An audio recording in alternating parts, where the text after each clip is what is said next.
Isyu. Serbisyo publiko. Aksyon Radio. Sa Bacolod, Aksyon Radio. Aksyon Radio.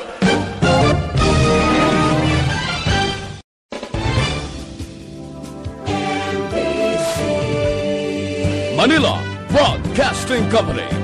Sa balita, komentaryo, isyu, serbisyo publiko. Aksyon Radio. Sa Bacolod, Aksyon Radio. Aksyon Radio.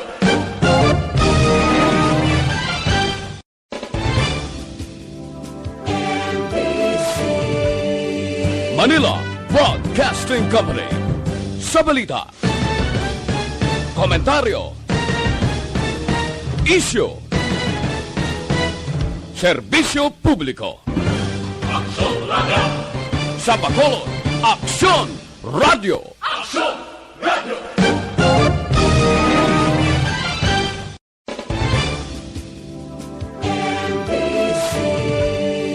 Manila Broadcasting Company.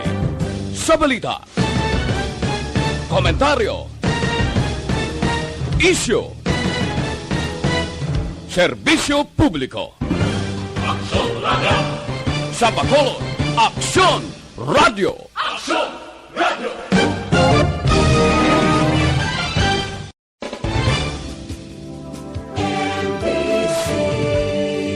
Manila Broadcasting Company.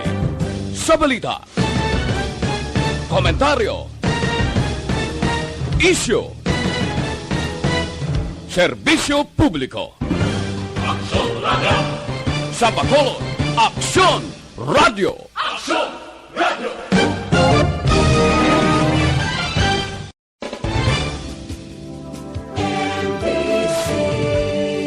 Manila Broadcasting Company. Sa balita, komentaryo, isyu, serbisyo publiko. Aksyon Radio. Sa Bacolod, Aksyon Radio. Aksyon Radio.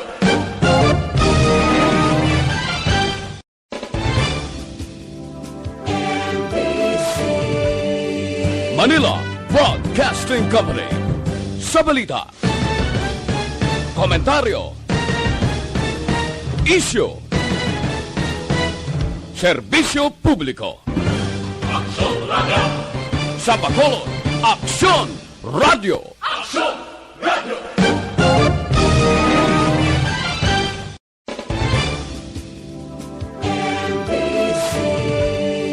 Manila Broadcasting Company. Sa balita, komentaryo, isyu, serbisyo publiko. Aksyon Radio. Sa Bacolod, Aksyon Radio. Aksyon Radio.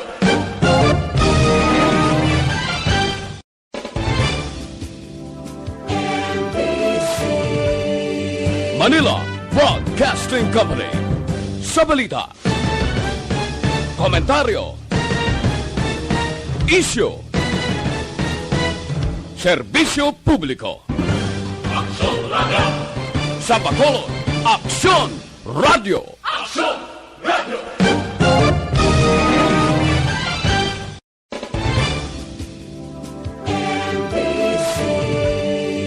Manila Broadcasting Company. Sa balita, komentaryo, isyu, serbisyo publiko. Aksyon Radio. Sa Bacolod, Aksyon Radio. Aksyon Radio.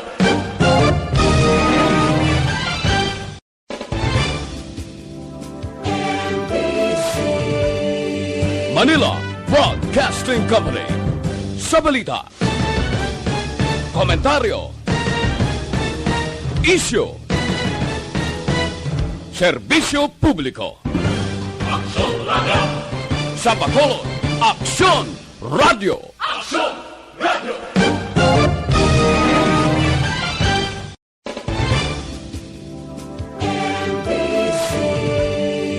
Manila Broadcasting Company. Sa balita, komentaryo, isyu, serbisyo publiko. Aksyon Radio! Sa Bacolod, Aksyon Radio! Aksyon Radio!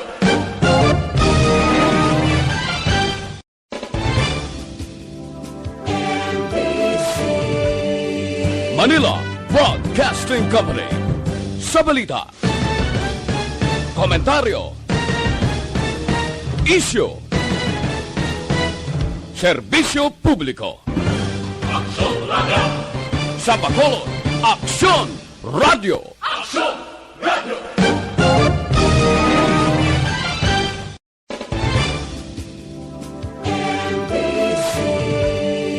Manila Broadcasting Company. Sa balita, komentaryo, isyu, serbisyo publiko. Aksyon Radio! Sa Bacolod, Aksyon Radio! Aksyon Radio!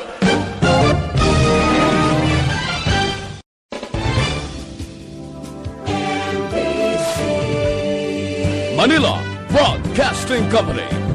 Sa balita, komentaryo, isyu, serbisyo publiko. Aksyon Radio! Sa Bacolod, Aksyon Radio! Aksyon Radio!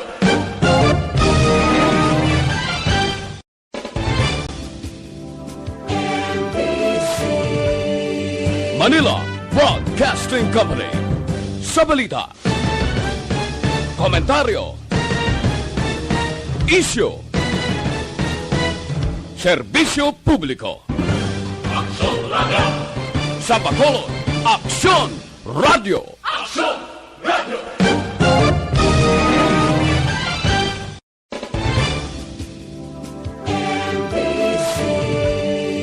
Manila Broadcasting Company.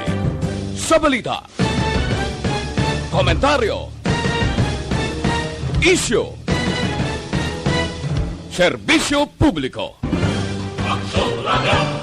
Sa Bacolod, Aksyon Radio! Aksyon Radio!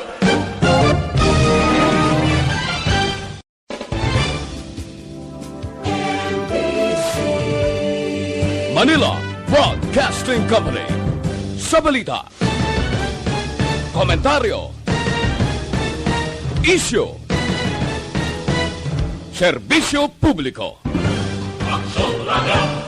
Sa Bacolod, Aksyon Radio! Aksyon Radio!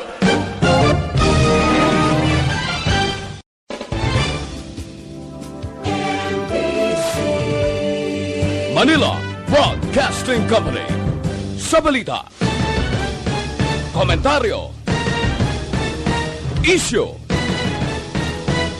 serbisyo publiko. Aksyon Radio! Sa Bacolod, Aksyon Radio! Aksyon Radio!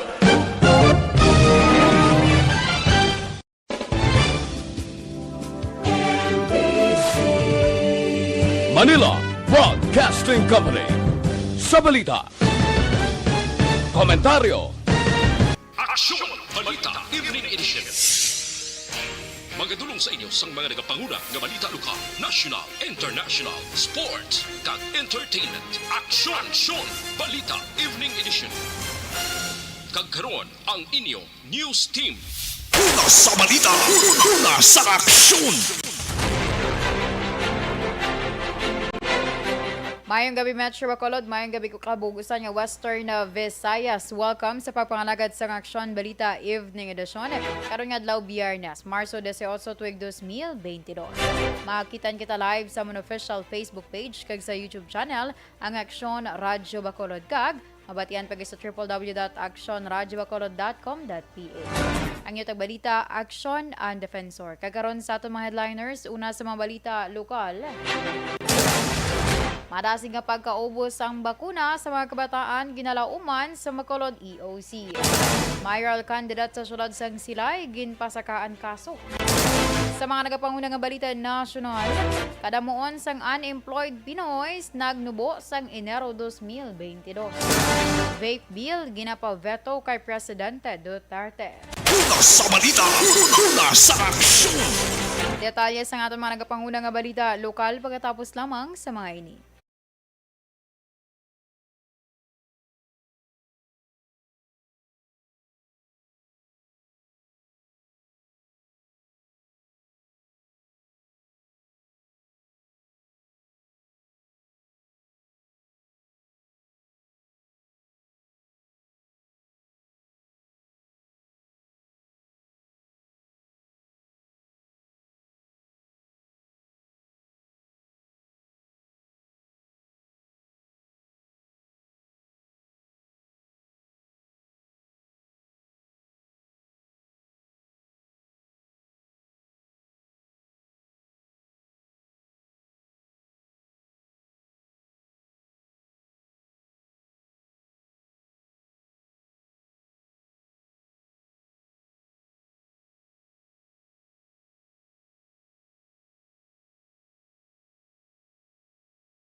Presyar na tayo! Presyara!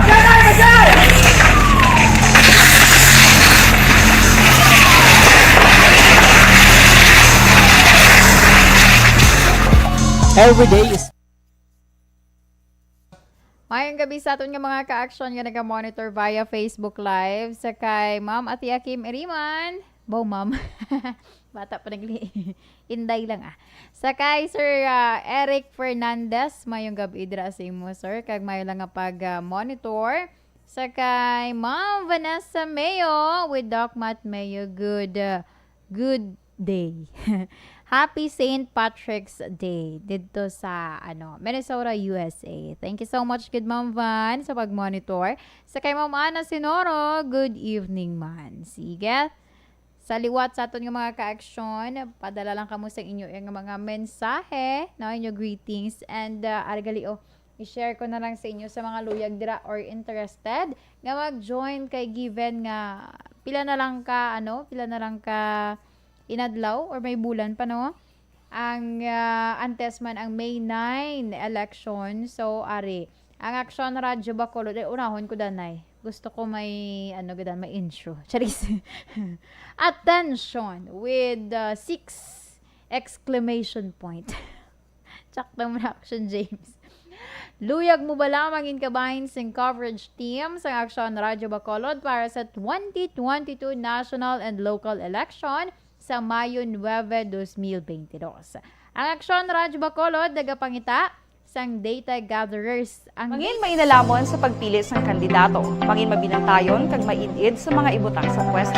Umpisahi ang pagbago paagi sa wais sa pagpili karon nga eleksyon. Yari ang pila ka mga tips para sa wais may nalamon. Banwasang La Castellana, Banwasang Isabela, Banwasang Moises Padilla, Banwasang Binalbagan, Syudad sang Himamaylan, Banwasang Hinubaan, Banwasang Tuboso, Syudad sang Victorias kag Banwasang Candoni. Ina nga mga lugar ang amon iya ginapangitaan sa karon sang mga reporters para ni siya sa May 9 election. So, kung ikaw interesado, ipadala ang imong resume sa sini nga email. Aksyon, small letter ng tanan ha, actionradyobacolodnews@gmail.com. Liwat, actionradyobacolodnews@gmail.com. Or, pwede nga idulong na lang diri mismo sa station tig-aba. Penthouse, Wilrose Building, Corner Burgos, Locsin Street, Barangay 9, Bacolod City. Sa 4th floor asang Wilrose Building, mangin kabahin sang madinalagon nga coverage sang Aksyon Radyo Bacolod. So kung kamo dra may mga kilala kamo nga gusto man i-try ang iya kapasidad in terms of reporting or data gathering, news gathering, muni ang time para nga ma-develop, pa-enhance na ang inyong skills, 'di ba? Basi the next kana diri nga mga aksyon Action Rex Kantong mga reporter So sige, good luck sa inyo kag hope nga damo sa inyo ang mag-apply, okay? Sige, thank you so much gid sa aton nga mga ka-action ka naga-monitor sa sumong iya nga gabi. Ay, by the way, Sino to ganing ako nga lalawagon to, nalipat ko sa pangalan niya. Si Ma'am Milagros Makayan, ang retired principal sang Felisa Elementary School. Good evening dira sa imo, Ma'am. I know naga-monitor ka. Kag si Ma'am Lourdes Guanzon nga naga-monitor man via Facebook Live. Sige, thank you so much and halong-halong kita tanan.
Aksyon Radio Philippine Standard Time alas 6:22 kakaron sa detalye sa nga atong mga nagapanguna nga balita lokal. Bukas na sa pagbato ng tanan nga mga vaccination center sa syudad sa Bacolod para sa pag-akomodar sa mga kabataan nga nagaedad 5 tub 11 anyos nga luyag mabakunahan sang Pfizer vaccine kontra COVID-19. Suno kay Dr. Chris Sorongo, nag-Deputy for Medical and Data Analysis ng EOC, ini nga development ang resulta sang damlag lamang nga delivery sang 30,000 ka dosa sang bakuna nga nabaton sang syudad gikan sa National Vaccination Operation Center ukon NVOC. Dugang pa ni Sorongon magluwas sa mga vaccination centers, mayara nasang pila ka mga bulutuan nga nagapaigangot sa EOC para sa ila schedule sang pagbakuna, lakip na ang mga barangay nga magapatigayon sang separado nga vaccination drive. Ginalauman ni Sorongon ang madasing nga pagkaubos sang bakuna nga ginalokar para sa mga sektor bangod sang ginpakita nga interes kag kooperasyon sang publiko ilabi na sa mga ginikanan. Open naman ang atong schedules sa 5 to 11 atong age group. Tapos open naman ang slots naton kay ti may nag-abot kita nga additional nga 30,000 doses sang Pfizer para sa edad 5 to 11.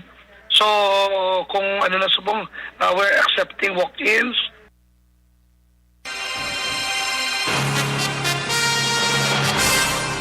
Samtang aminado si Dr. Chris Sorongon nga mayara sa pagnumo sa numero sa mga Bacolod noon nga nagakadto sa mga vaccination centers para sa pagpabakuna kontra COVID-19. Suno kay Sorongon, base sa datos ng EOC, 500 tub 700 na lamang ka mga individual ang nagapabakuna sa kada adlaw, ilabi na sa mga mega vaccination centers nga napamtang sa mga mall. Dugang pa ni Sorongon, nagapanguna nga rason diri amo ang mataas na nga vaccination output sang syudad, lakip na ang kakulang sa impormasyon sa mga individual nga luyag nga maka-avail sang booster shots apang wala sang ihibalo angod sa ginbag-o nga guidelines ukon interval requirements pagkatapos sang ila second dose.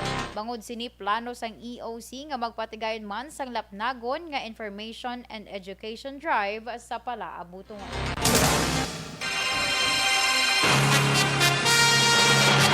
Sa iwan pa nga balita lokal, magapangatubang sang 24 ka counts ang kaso nga paglapas sa RA 3571 si Anay Silay City Vice Mayor kagkaron, Silay mayoral candidate Jodeth Gallego. Si Gallego ang ginpasakaan sang kaso ni Joval Katanghal, ang tourism office staff sang Silay kag miyembro sa monitoring team.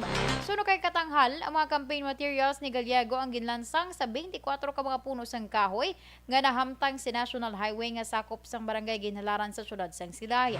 Dugang pa ni Katanghal, klaro nga may paglapas sa layi nga nagaproteksyon sa dunang manggad ang pagtapik ng campaign materials ni Gallego. Nagapati man si Katanghal nga may salabton sa layi si Gallego sa paglansang sa puno sang kahoy sang iya mga tarpaulins. Ang kaso ginpasaka sining hapon sa Silay City Hall of Justice.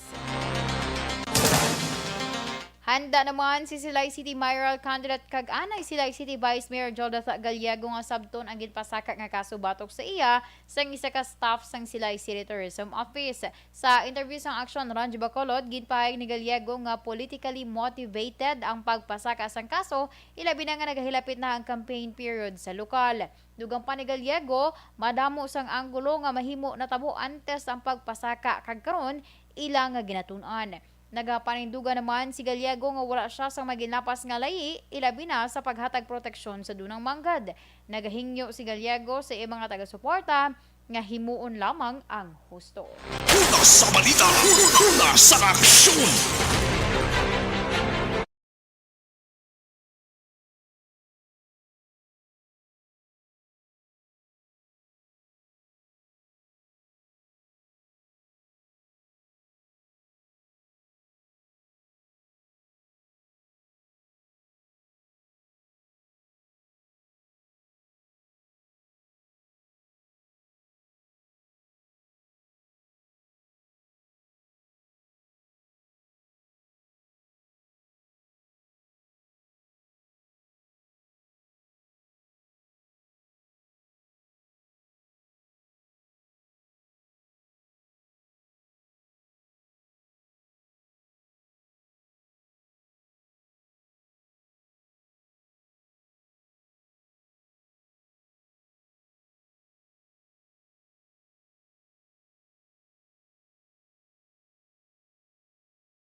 Pressure na tayo, pressure!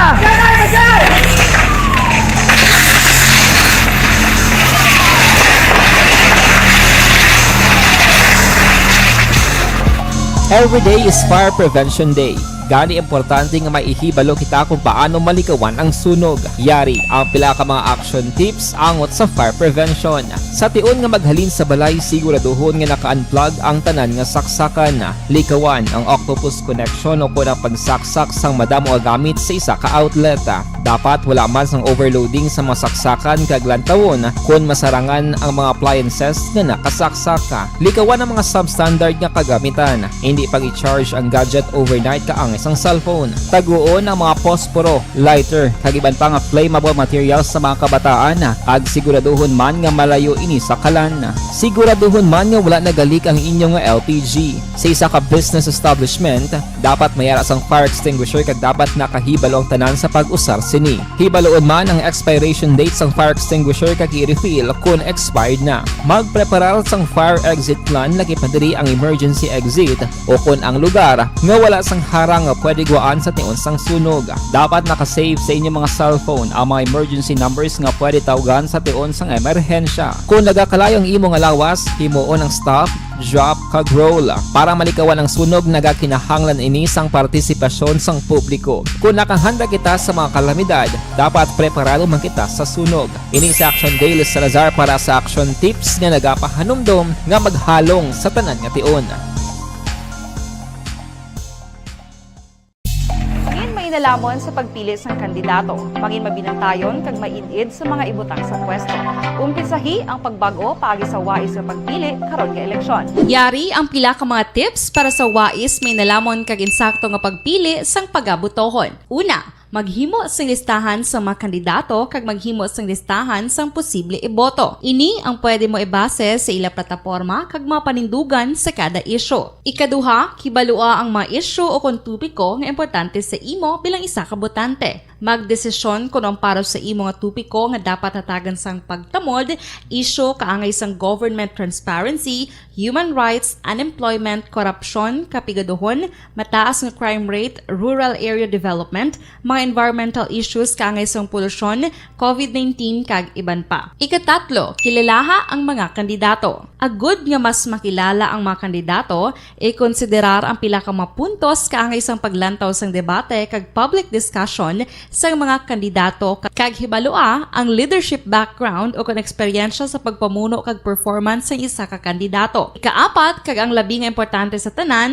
magboto. Mauyang lamang ang tanan mga ginhimo nga preparasyon kung hindi ka magboto sa maabot nga eleksyon. Dumduma ang mga kaaksyon, ang pagboto ang isa ka kinamatarong, hindi pag-uya nga kaysa kada boto mo, dako sini ang dala nga pagbago. Itama ang boto, iboto ang tama. Para sa Aksyon Tips, ini naman sa Aksyon Dorel Cabato.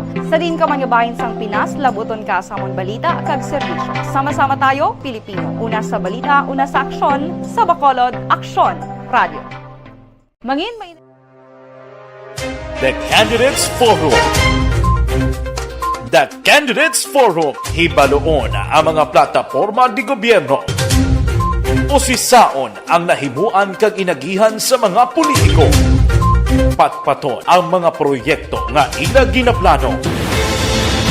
The Candidates Forum, programa sang Aksyon Radio Bacolod kag Northwest In nga magahatag kay gayunan sa publiko nga mas makilalaan sang husto ang mga kandidato sa 2022 national and local elections. The Candidates Forum. The Candidates Forum. Hosted by Aksyon Boy Duran with guest panelists Aksyon Fred Salanga, Aksyon Rex Cantong, Aksyon Art Tayupon, Aksyon Brian Morden, Aksyon Eric Magbanwa, kag Aksyon Marlon Genovea. Diri lang sa Aksyon Radio Bacolod. The Candidates Forum. Bangod sa pamahog sing COVID-19 pandemic, madamo sing kompanya kag local government unit ang nagpatuman sang work from home sa ilang mga empleyado. Naga-work from home kung naka-close contact sa nagpositibo sa virus o kung mismo nagpositibo sa COVID-19. Madamo sang benepisyo ang mahatag sang work from home, pero hindi naton malikawan nga ma-bored kag ma-stress bangod sa sini nga setup sa masobra na isa ka tuig nga pagpakiaway sa COVID-19. Base sa pagtuon sa United Nations International Labor Organizations, nagatugas sing stress ang tuman niya pag-usas ng gadgets kaangay sa cellphone kag computer. Gani, iyarin tila kung mga poslanong nga action tips sa mga nag-work from home. Una, mag-set up sa workspace sa mga balay sa tuyo nga makafocus sa imong trabaho. Ang workspace ay hindi kinahanglan nga dako nga kwarto, ang importante, komportable ka sa imong trabaho. Matapos ang pila ka oras nga nagapungko ka mag-computer, dapat may tion nga mag-stretching agud malikawan nga ma-strain ang imong likod o konliog. Time management. Maghimo sa imong time schedule kag mga talapuson nga trabaho para mangin organisado. Magkaon sa husto nga tion, labi na ang pamahaw kag pilion mga pagkaon nga maka-boost sa imong memory, concentration kag alertness kaangay sa pumpkin seeds kag dark chocolate. Kung mayara sa mga online meetings, advance nga ipahibalo sa imong mga upod sa balay, agud malikawan ang mga disturbo. Ang pigaw nga internet connection ang makatugas sa stress, gani Life Extension Vitamin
Kag sa detalya sa nga mga nagapanguna nga balita nasyonal, ginapabeto sang Department of Education sa kay Presidente Rodrigo Duterte ang hagna nga tuyo panubuan ang edad sa puan ni makabakal kag makagamit sang vape kag e-cigarette products. Nagaupod ang DepEd sa apelasyon sang Department of Health kag medical organizations nga i-overrule ang Vaporized Nicotine Products Regulation Act. Patag sang DepEd nga kung mapasar bilang lahi, makaapekto ini sa mga probisyon sa Republic Act No. 11467 kag Executive Order No. 106 nga parehuman ginpermahan sa presidente sa tung 2020. Nasaad sa hagna nga ginaduso nga ipapanaog sa 18 anyos ang edad sa maka-access sa vape kag e-cigarette products kag i-silo ang regulatory powers halin sa Food and Drug Administration pakadto sa Department of Trade and Industry. Sa iban pa nga balita nasyonal, ginanunsyo sang Philippine Statistics Authority o kon PSA nga nagnubo ang kadamuon sa mga Pinoy nga wala sang trabaho sa bulan sang Enero 2022 sa piyak sang istrikto nga quarantine level sa Metro Manila. Suno kay PSA Chief kag National Statistician Claire Dennis Mapa, nagnubo sa 6.4% ang unemployment rate o kung katumbas ang 2.93 million Pinoys. Ang 6.4% mas manubo sa 6.6% o kung 3.127 million nga na-record sang Disyembre 2021. Dugang panimapa ang Enero 2022 nga unemployment rate amuman ang pinakanubo halin sang magpatuman sang istriktong lockdown sa tung Abril 2020 sa diin naka-record sang all-time high unemployment rate nga 17.6% o kung 7.3 million ka mga wala sang trabaho nga Pinoy. Aksyon Radyo Philippine Standard Time, alas 6:36. Nanguna ang Manila sa 2020 rankings ang highly urbanized city sa idalom sang cities and municipalities municipalities competitive index nga isa ka pamatuod sang liderato ni Manila Mayor Esco Moreno Dumagoso kag iya man mapaambit sa mga Pinoy kung mahatagan sang tsansa nga dubalahan ng Pilipinas. Ang Manila nalabuan ang 32 ka mga local government units sa pungsod matapos nagkuha ang overall score nga 65.97 base ban sa anunsyo sa Department of Trade and Industry. Nanguna man ang Manila sa government efficiency kag infrastructure pillar sa score nga 20.54 kag 15.4. Sa balita, sa aksyon! Aksyon Radyo Philippine Standard Time, alas 6:37, kag inyugin pamatian ang kabugusan nga detalye sa aton mga natipon nga mga balita. Diri lamang sa Aksyon Balita Evening Edition karon nga adlaw Biyernes, Marso 18, tuig 2022. Sa liwat ang inyong tagbalita, Aksyon and Defensor. Mga ka-aksyon sa din ka man sa Pinas, labuton ka sang amon balita kag serbisyo. Sama-sama tayo, Pilipino. Una sa balita, una sa Aksyon, sa Bacolod, Aksyon Radio.